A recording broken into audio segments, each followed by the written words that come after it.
Hi guys, and welcome to this series on faith.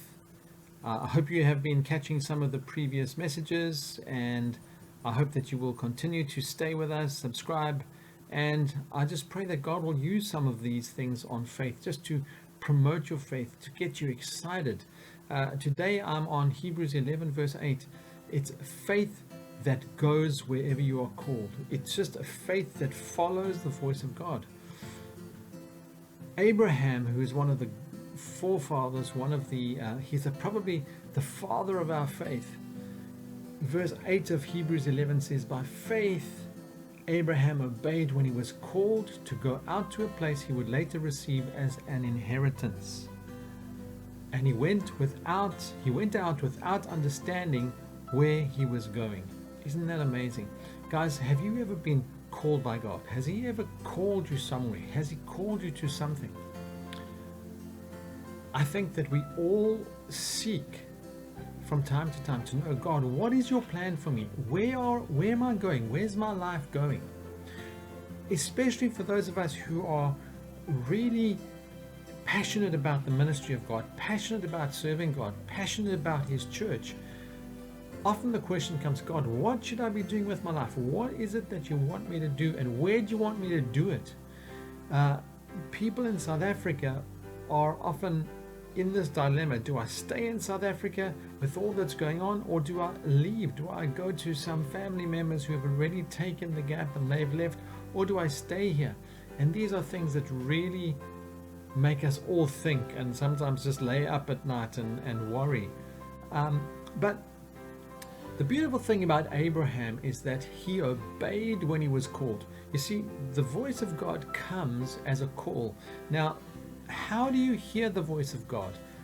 Well, faith comes by hearing, and hearing by the word. And I always tell people, you know what, if you want to hear God's voice, primarily read the Bible. Read the Bible, because that's his primary way of speaking.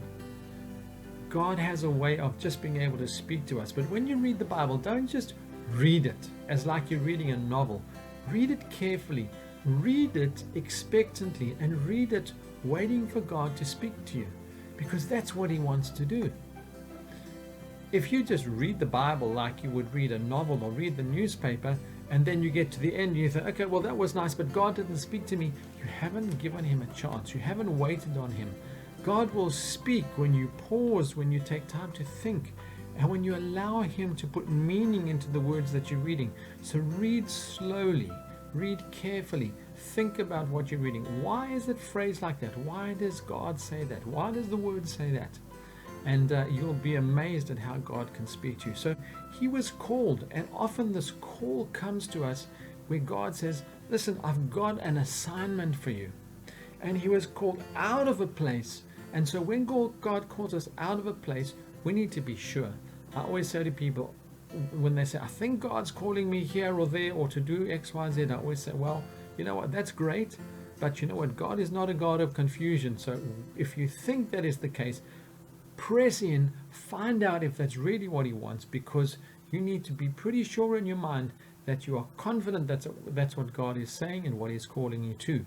And when that's the case, he will confirm it. He will confirm it by his word, maybe through other people, maybe through circumstances, maybe through just strange things, but God will always confirm his word. And don't react when somebody else says, oh, I believe God's calling you to X, Y, Z. God needs to speak to you. And when he speaks to you, he often confirms it by other people. Now, he gets called to go out to a place that he would later receive as an inheritance. In the last verse, in verse 6, actually, we read that there is a reward that comes from faith. God rewards faith.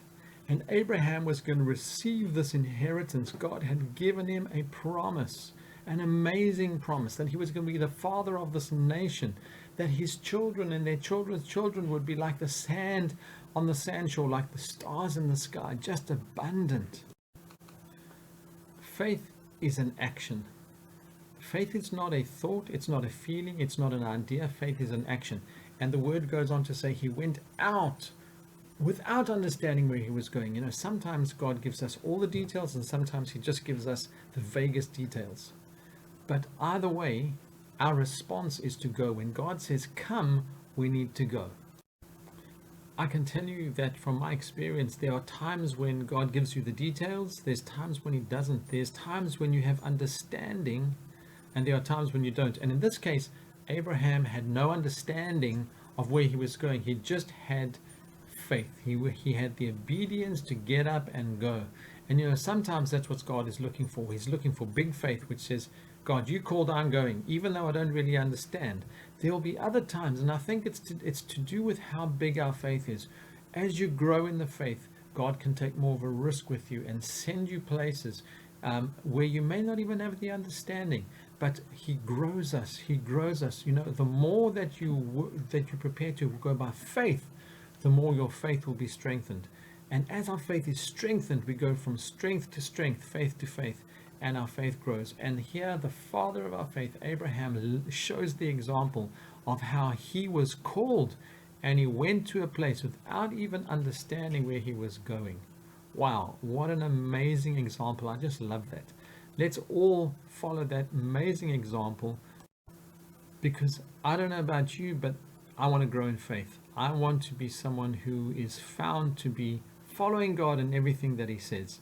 So I want faith that will go where I'm called no matter what. Hit that subscribe button. I hope to see you back again for the next one in this series. God bless you and see you next time.